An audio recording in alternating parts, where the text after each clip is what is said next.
কার্তিক পূর্ণিমার পর যে কৃষ্ণপক্ষ একাদশী আসে তা উৎপন্ন একাদশী নামে পরিচিত। উৎপন্ন একাদশী হল একাদশীর অন্যতম গুরুত্বপূর্ণ একাদশী, কারণ এটি একাদশী উপবাসের উৎপত্তির সাথে সম্পর্কিত। সমস্ত একাদশীর উপবাস দেবী একাদশীকে উৎসর্গ করা হয়, কিন্তু এখন প্রশ্ন হলো কে এই দেবী একাদশী? সেটা জানার জন্য আমাদের পুরাণের একটি ছোট্ট গল্প শুনতে হবে। সত্যযুগে মূর নামে এক অত্যন্ত শক্তিশালী রাক্ষস ছিল। মূরের ভয় ও নির্যাতনের কারণে দেবতারাও বিরক্ত হয়েছিলেন।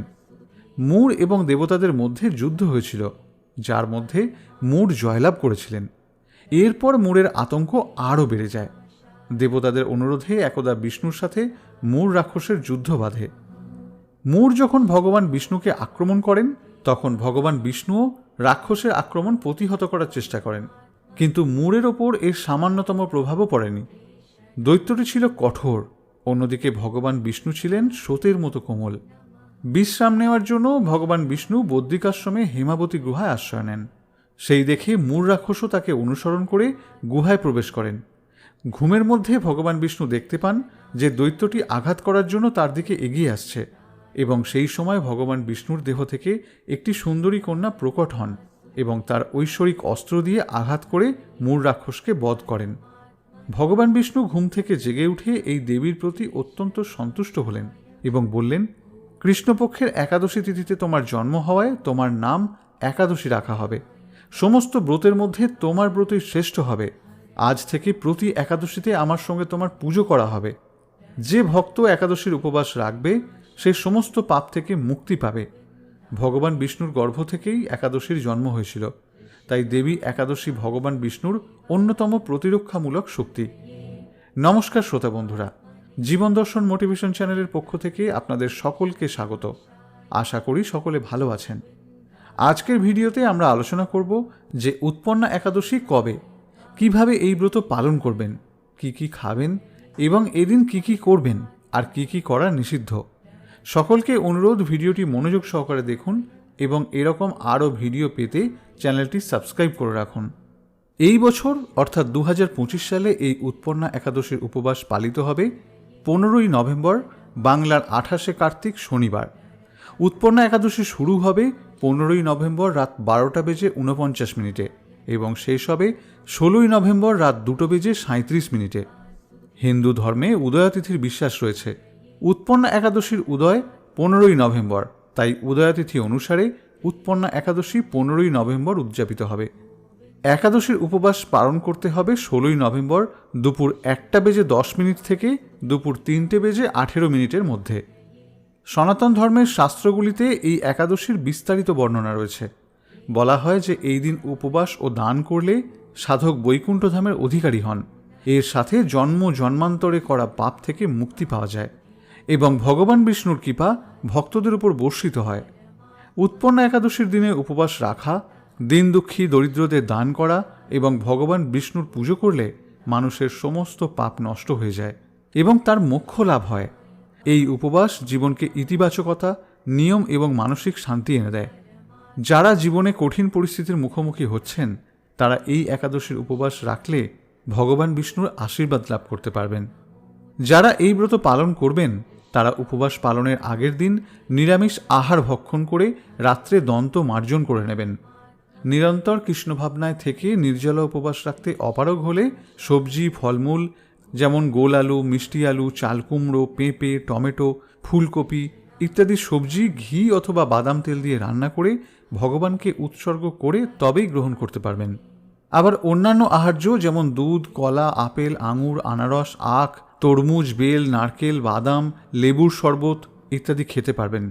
তবে মিষ্টান্ন গ্রহণ করবেন না, কারণ বিভিন্ন মিষ্টান্ন তৈরিতে ময়দা এবং চালের গুঁড়ো ব্যবহার করা হয়ে থাকে, তাই দোকান থেকে কেনা মিষ্টান্ন গ্রহণ করবেন না। বাড়িতে ছানা দিয়ে সন্দেশ বা অন্য কিছু মিষ্টান্ন তৈরি করে গ্রহণ করতে পারেন। দুধ থেকে তৈরি খাবার যেমন ছানা, পনির থেকে তৈরি বিভিন্ন ব্যঞ্জন, মিষ্টি দই প্রভৃতি গ্রহণ করতে পারেন, কিন্তু রবি শস্য একেবারেই গ্রহণ করবেন না, কারণ একটি খাদ্যশস্যের মধ্যে 4 ধরনের পাপ থাকে। পাপগুলি হল মাতৃহত্যার পাপ, পিতৃহত্যার পাপ, ব্রহ্ম হত্যার পাপ এবং গুরু হত্যার পাপ। আমরা মাত্র একটি দানা নয়, প্রতি গ্রাসে হাজার হাজার দানা ভক্ষণ করি। সুতরাং ভেবে দেখুন, যে পাপ কাজ আমরা আদৌ করিনি সেই পাপ কাজের ভাগিদার আমাদেরকে হতে হবে। এবার জানব কোন কোন খাদ্যশস্য এদিন খাওয়া থেকে বিরত থাকতে হবে। ধান জাতীয় সকল প্রকার খাদ্যশস্য যেমন চাল, মুড়ি, চিড়া, সুজি, পায়েস, খিচুড়ি, চালের পিঠা, খই ইত্যাদি। গম জাতীয় সকল প্রকার খাদ্য যেমন আটা, ময়দা, সুজি, বেকারির রুটি বা সকল প্রকার বিস্কুট, হরলিক্স ইত্যাদি। জব বা ভুট্টা জাতীয় সকল প্রকার খাদ্য যেমন ছাতু, খই, রুটি ইত্যাদি। ডাল জাতীয় সকল প্রকার খাদ্য যেমন মুগ কড়াই, মাসকলাই, খেসারি, মুসুরির ডাল, ছোলা, অড়হর, মটরশুঁটি, বরবটি, শিম ইত্যাদি। এছাড়াও সরিষার তেল, সয়াবিন তেল ইত্যাদি। উপরোক্ত পঞ্চ রবিশস্যের যে কোনো একটি একাদশীতে গ্রহণ করলে ব্রত নষ্ট হয়। উল্লেখ্য, যারা সাত্ত্বিক আহারী নন এবং চা, বিড়ি বা সিগারেট, পান, কফি ইত্যাদি নেশাজাতীয় দ্রব্য গ্রহণ করেন, একাদশী ব্রত পালনের সময়কাল পর্যন্ত এগুলি গ্রহণ না করাই ভালো। ব্রহ্মবৈবর্ত পুরাণ অনুযায়ী সকল মুনিদের মতে একাদশীতে উপবাস করলে সকল পাপ হইতে মুক্ত হবে, এতে কোনো সন্দেহ নেই। একাদশীতে উপবাস ইহাই সার, ইহাই তত্ত্ব, ইহাই সত্য, ইহাই ব্রত, ইহাই সম্যক প্রায়শ্চিত্ত স্বরূপ। পদ্মপুরাণে উল্লেখ আছে যে একদা শ্রী যমরাজ ব্রাহ্মণকে বলেছেন, হে ব্রাহ্মণ, যাদের পুত্র ও পৌত্র একাদশী ব্রত করে, আমি শাসনকর্তা যম হয়েও বিশেষরূপে তাদের নিকট ভীত হই। যারা একাদশী ব্রতপরায়ণ সেই মহাত্মারা বলপূর্বক স্বীয় শত পুরুষ উদ্ধার করেন। স্কন্দ পুরাণ অনুযায়ী যে মানুষ একাদশীর দিন শস্যদানা গ্রহণ করে সে তার পিতা, মাতা, ভাই এবং গুরুর হত্যাকারী, এবং সে যদি বৈকুণ্ঠ লোকে উন্নীত হয় তবুও তার অধঃপতন হয়। তাহলে কেন আমরা জেনে শুনে সব পাপকর্ম করছি? যে সকল ভক্তবৃন্দরা একাদশী মহাব্রত পালন না করে যে পাপ কাজ করছেন তা থেকে বিরত থাকুন। সকল ভক্তবৃন্দরা একসাথে একাদশী মহাব্রত পালন করুন এবং আমাদের এই দুর্লভ মানব জীবনকে সার্থক করুন। একাদশী করলে যে কেবলমাত্র নিজের জীবনের সদ্গতি হবে তা নয়, একাদশী ব্যক্তির প্রয়াত পিতা, মাতা নিজ কর্মদোষে নরকবাসী হলেও তবে সেই পুত্রই তার পিতামাতাকে নরক থেকে উদ্ধার করতে পারে। একাদশীতে অন্ন ভোজন করলে যেমন নরকবাসী হবে, অন্যকে ভোজন করালেও নরকবাসী হবে। কাজেই একাদশী পালন করা আমাদের সকলের কর্তব্য। ভিডিও শেষ পর্বে এসে আমরা জেনে নেব কোন কোন বিশেষ কাজগুলি এদিন করা থেকে বিরত থাকতে হবে।